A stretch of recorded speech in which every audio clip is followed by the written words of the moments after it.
Thank you so much. Welcome all of you.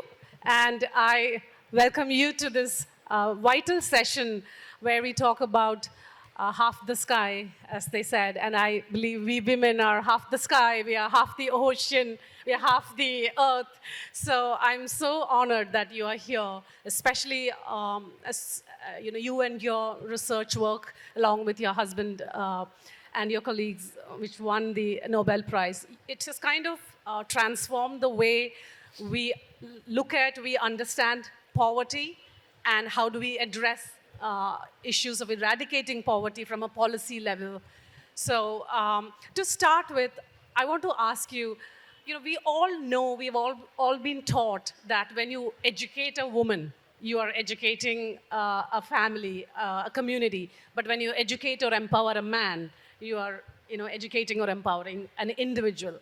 We think we kind of understand what it means, but coming from your depth of knowledge and your research, could you tell us what is the real essence of that statement? Thank you. Hello, thank you. Thank you for being here and for having us here. It's great to see everyone. So it's interesting, your question, because I've kind of grown up with that, knowledge, or sort of that idea that, yes, because this is kind of, as a development economist, a sort of what you learn. And I was always bothered by the fact that I couldn't really see any very strong evidence of whether this is true or not. And I just finally finished a couple of papers that I think put some precise answer to your question. So the research is from Ghana, so you'll excuse me to move continent a little bit. But a few years ago, in 2008, we gave a secondary school scholarship to a sample of kids who had qualified for secondary school but couldn't enroll because they didn't have the money. So in Ghana, secondary school is expensive. So a lot of kids qualify, but then they don't go. And then we got some of them, and we gave them a scholarship so that they could go. And we had boys and we had girls. And it's a randomized experiment, so we can really compare very similar kids. Some of them got the chance to get the scholarship, and others didn't. And with the scholarship, almost all of them went to school. And without the scholarship, about half of them went to school. So we followed them for years and years and years, and then we also followed their kids, who now are of primary school age. And what we found is exactly what you summarized, which is when you look at the children of the recipient, if a woman got a scholarship, the children are more likely to survive till the age of 5. It's a reduction of infant mortality about half, so it's an enormous effect. And the children, when they're 5, 6, 7, their cognitive scores are higher. So very much when you educate a young girl, you educate her future family. Whereas when you give the scholarship to boys, none of that is seen. There is actually no impact on the survival of the kids of the boys or on their cognitive scores. And even when you look actually at wages, the effect on the wage of the woman actually over time becomes larger than that for men. Partly because I think parents are more likely to send the boys to school anyways. So the ones who are brought in by free secondary schools are perhaps not the ones that are going to continue their study for a long time. But very much about your first point, I think we now, and it's incredible it took so long for me to be able to prove what I have kind of always known at an abstract level. Usually research is surprising, but here it turns out I found what I expected to find. So it's a very strong argument to give secondary school scholarship to girls in countries like in many African countries where it's still expensive. Thank you. That brings me to the next question. We in India, we especially now, we are fed on this slogan. For example, "Beti bachao, beti padhao, beti bachao," which in Hindi kind of translates into "educate the girl and then you save her," which is a lot of symbolism, tokenism associated to it, and it nicely appeals to all of us. But the essential issue is to address a lack of education on a structural level. So how do you reconcile with these two, where, especially because India is we are deeply, culturally, very deeply embedded in these beliefs where whether girls should go to school or not. These are cultural norms that dictate it. So how do you reconcile between these and address the issue of structural reforms? So India is in a different place compared to many of the African countries we looked at, in two ways that are pulling in opposite direction. On the one hand, education is free up to secondary level, even university for the most part. And so that cost difference goes away. And in fact, when you look at primary, secondary level, girls are as likely to be in school as boys. And in fact, they do very well in school. They tend to do better than boys. That is true in India, that is true in the US as well, by the way. But pulling in the other direction is the fact that the ambition of parents for their daughters and their boys is very different, partly reflecting what they think are the reality on the labor market. So what we did, in West Bengal, we did a study where we looked at, maybe we'll talk about it more a bit later, but we looked at participation of women in local government, so reservation for women in local government. And what we found is that when you have a woman who is a role model, girls become more ambitious for their own schooling and their own career, and the parents of girls become more ambitious for their own schooling and their own career. So as you see, the problem in India is you don't have a huge amount of role models in, not just in politics, but in the labor market, in the CEO suites, in professional ranks. And therefore, that also creates the impression that it's not really possible for women, and then it trickles into lower education level. So even though the parents would have the ability to send their kids to school because it's free, and it's not that they have too much to do other than that, their ambition is lower. So what we found in these West Bengal villages is that the ambition of the girls increase, and the chance that they don't drop out of middle school and high school also increases. So I think beyond the saying the right thing, which is already a good start, the entire nexus between education, labor market opportunities need to kind of work in tandem. You spoke about labor market opportunities, which that brings me to my next question. Where as a woman who grew up in a middle class household, and I'm sure it's true to most of us here, we are made to believe that women empowerment, the gateway to it is financial independence, which is getting into the workforce. So I would like to ask you, how do you see the connection between those two? And I think women, because of cultural norms in different societies, especially those societies where there are deep patriarchal norms, access to work or getting employed is definitely dictated by cultural norms. So how do you reconcile between these two, and how do women seek empowerment? Is it only through getting into the workforce? And what are the realities on the ground from different societies that you researched on? Yeah, what is very interesting in India at the moment is that the labor force participation of women is not increasing. In fact, if anything, it's decreasing. If you take into account the informal work that women used to do on farms, for example.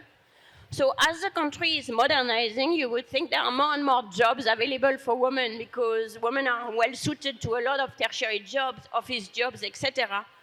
So in other historical setting, what has happened is as the economy modernized and tertiarized, you had more and more women entering the labor market. And that's not happening in India. And what prevents it to happen, I believe, is what you refer to as the social norm constraint, which basically, to slightly oversimplify, takes two big pillars. One of them is the taboo around purity and the dangers that women might encounter in the wild world. And the other is the responsibility for household work and the fact that women are primarily responsible for household work. And these two kind of clash with demand of jobs that require,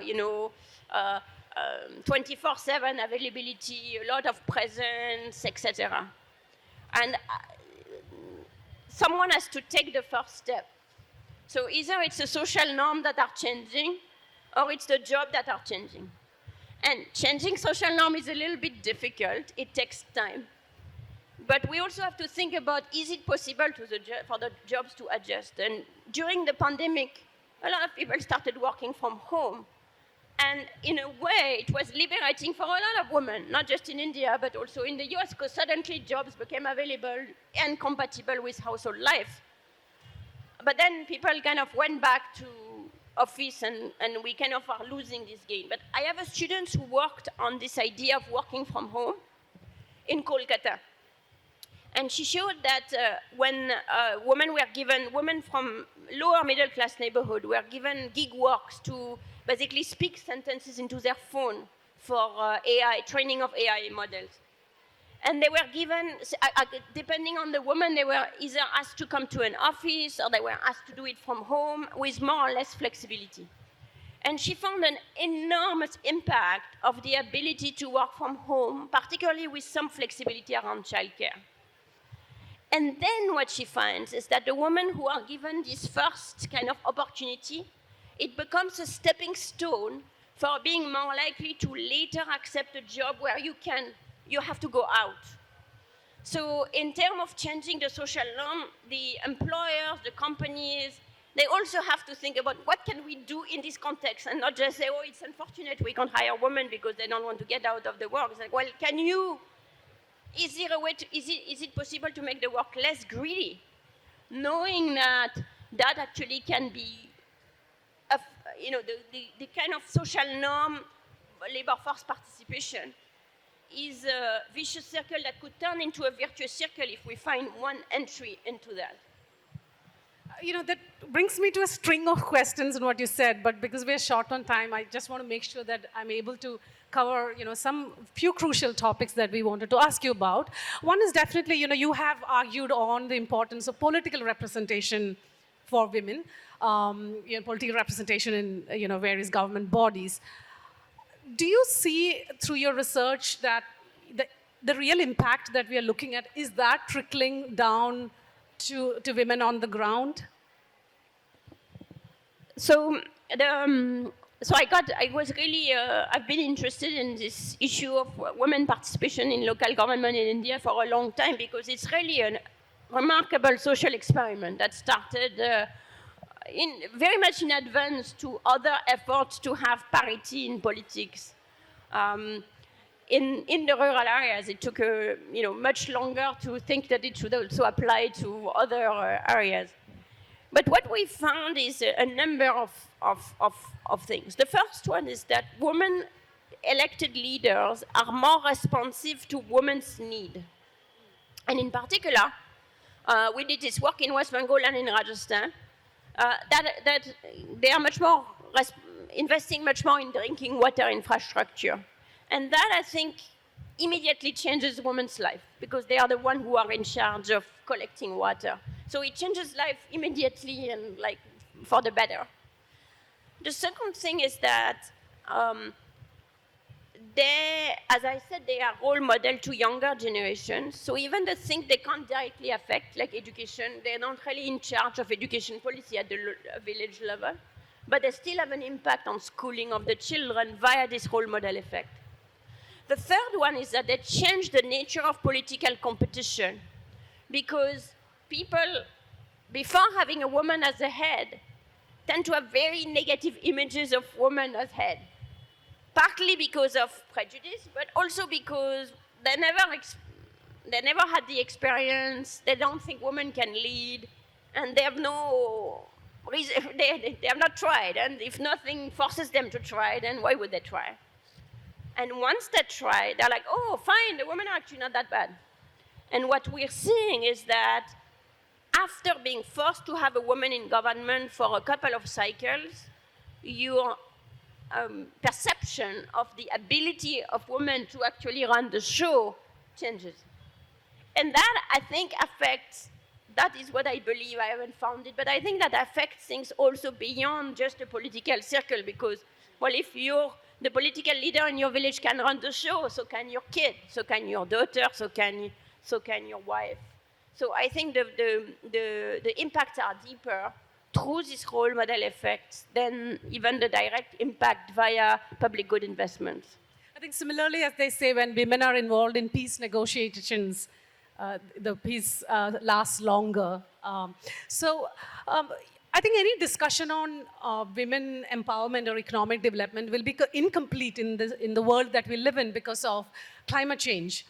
Women are definitely on the front lines of climate change impacts. They bear the brunt of it more than men.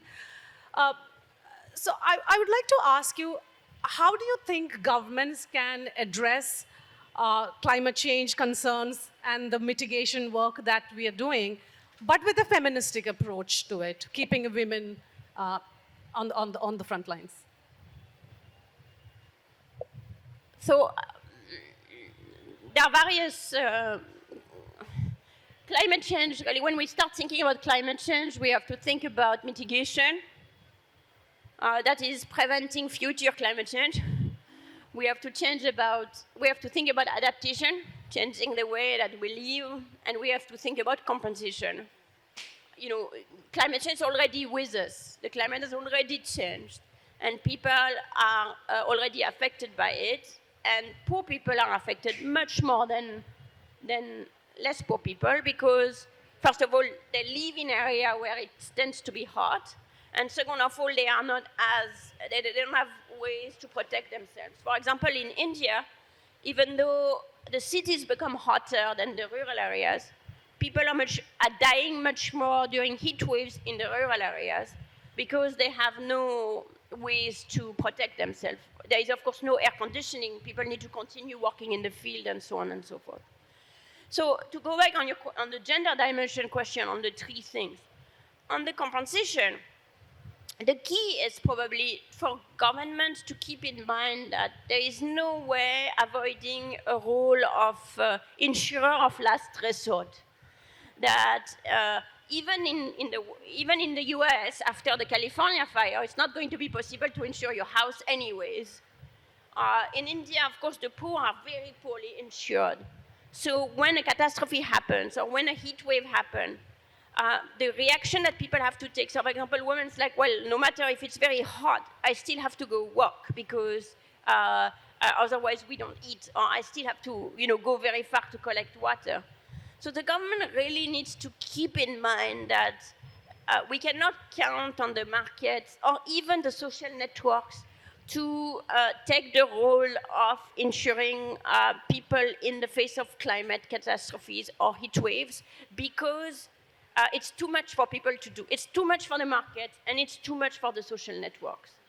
And even if it's a policy that makes no difference between men and women, it's still going to affect, to help women best, particularly, of course, if it's done in a way that continues with the way that the direct benefit transfers are structured in India at the moment, which is individual accounts, and keep, as you were saying, connected to the financial empowerment by sending separate transfers. Yeah. And one of the things that I have argued in an international context is that the rich countries, by the choice that they're making in terms of continuing to consume the way we have consumed, it's not just a historical responsibility, but even today, impose tremendous damage on poor people in poor countries.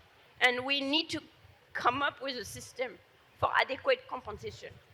And that compensation could take the form of this transfer that goes separately to women and to men. Yeah. I'll say one word on mitigation, which is the mitigation idea is that, we need to take care of nature, and that's all great. But it needs to be done in a way that respects the way that people live their lives as well. So for example, if you say, well, we need to respect the forest, that's important, but you need to respect the forest in a way that is also compatible with the way people extract their livelihood from the forest. And in fact, what brought me to the work on women participation is is a talk I went to when someone was describing the working of the Forest Committee and saying if you have no women on Forest Committee, the rules they make are nonsensical because they have no idea like what women do to collect, say, leaves or twigs, etc., to make the fire. Because they don't know, so they just forget that it's, and they say, oh, you can't do any of that, for example, and then these are nonsensical rules that cannot be respected. So the same idea of bringing the woman in so that the perspective of the woman enters in the decision making very much applies to mitigation efforts. So before I open the floor for the audience, I have a quick question because I think it will be unfair not to ask this question while we're talking about climate change. You know, we've just had a US president whose one of the first executive decisions was to get out of Paris Agreement and also to WHO, healthcare. Two very crucial aspects that would impact women. As a researcher who has put in years of work into it, how do you look at what could be the long-term or even short-term impact on women on healthcare and climate change mitigations because of Trump's decision? Thank you. Look, don't get me wrong, it's terrible that the US is leaving the Paris Agreement for the second time. On the other hand, I think the rest of the world should also maybe try and seize this moment to say, hey, maybe the leadership needs to come to us. And this, I think, is particularly strong message for India, for Brazil, for South Africa, which are countries that have the economic might and, democratic institution, and in particular, in the case of India and Brazil, the self-interest to say, well, we better do something about this climate issue because at the end of the day, it's coming, here in India, it's coming for us. So I think in a very perverse sense, maybe Trump is doing us a favor if he forces the rest of the world to take leadership. And take leadership maybe in a way that is less condescending, because the way that a lot of the climate negotiations are happening now, it's like negotiators from the US and from Europe who are trying to make up rules that are a bit, put words on paper without really realizing what climate change is doing to poor people in the world. And maybe it's an occasion to turn the table. So that's the silver lining, I see. But it would be important for the leaders of India to start with to really take the opportunity and do a lot with it. Yeah. Thank you for that answer. Now, if there is any questions, please say your name and ask a quick question, please. Thank you.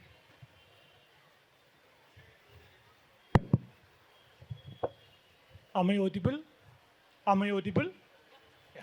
I am Jimmy. When you were saying about women and forest, we had an accident yesterday nearby in Calicut, near to Calicut, where a woman was killed by the tiger in the forest. So it's now happening regularly that there is a human-animal conflict is there because of the forest. And I think our governments are confused on what to do. I don't know whether you will have any suggestion that government can take up so that this conflict can be reduced at least. No, I don't have a solution, and I don't tend to have solution. I tend to work with partners, including government, to think what their solutions might be and how they want to evaluate them. So I would not presume and say, here is how you should solve your tiger problem, especially since I don't know where it comes from. One thing I will say is that these confrontations are becoming more frequent. They also, I'm about to go to the Sundarban, that's a big issue there as well. And it's a result of it is to some extent a result of climate change and of the reduction in the habitat of the animals. So we kind of know where the problem is coming from in a broad way, but that doesn't mean that we know how to address it specifically to respect the rights of everybody in play. So I wouldn't presume. Hi, ma'am. My name is Parvati. I have a question. How do you think microfinance loans can help women, especially belonging to the lower income group, to come to the forefront of entrepreneurship? So I spent a good part of my life studying microfinance, and the first half of it was very disappointing. Basically, we found almost no impact on anything. And then the second half was less disappointing because we have now been looking at long-term impact of microfinance. And what we're realizing is that for a very small minority of people, it really helps. So the problem with microfinance is that they kind of approach the one-size-fits-all sort of approach where they just go to everyone and offer exactly the same product. Whereas, in fact, there are very few people, men and women, who have great ideas for businesses and can really benefit from the loan, but then they would benefit from slightly larger loan, more flexible, etc. And even with the current one-size-fits-all problem, some people really benefit a lot. So the idea of restructuring a little bit the product to make them able to evolve with clients who really do a lot with them could really multiply the impact. Next question. Can you keep the question a 30-second question, please? This is the last question that we have time for. Thank you. Yeah, sure. Hi, ma'am. Good afternoon. I'm Vaishnavi. So, towards the beginning of the session, you have talked about scholarships for women and compatibility of job with household life and so on. So, as a student of economics and somebody who's interested in academia myself, I would like to ask, what are the challenges you have observed as a woman in academia or for other women in academia? And what can we do to maybe alleviate these challenges? So, in economics in particular, the culture, the social culture is pretty macho. So it was a little bit painful to be a student of economics or to be a young faculty member when you get aggressed a lot. And now, over time, there are more women. And therefore, the culture is changing progressively, little by little. In ways that actually is better for everyone, women and men in particular. It's more mellow. So I'll tell you a small thing. Now in my department, when the speaker starts giving a talk about their papers, the first 10 minutes are for them without interruption. And that looks like a very small change, but it makes all the difference in terms of the atmosphere in the seminar, where we kind of have gone to listen to the person, not just to participate in a boxing match. So I think it is really improving, and the more women come into the profession, the more it will improve. So we need a lot of women come in, and it will make the profession even better. I'm sorry to disappoint some in the audience, but we have run out of time. Thank you so much, Esther, for this wonderful, enlightening conversation. Thank you for being a wonderful audience. Thank you.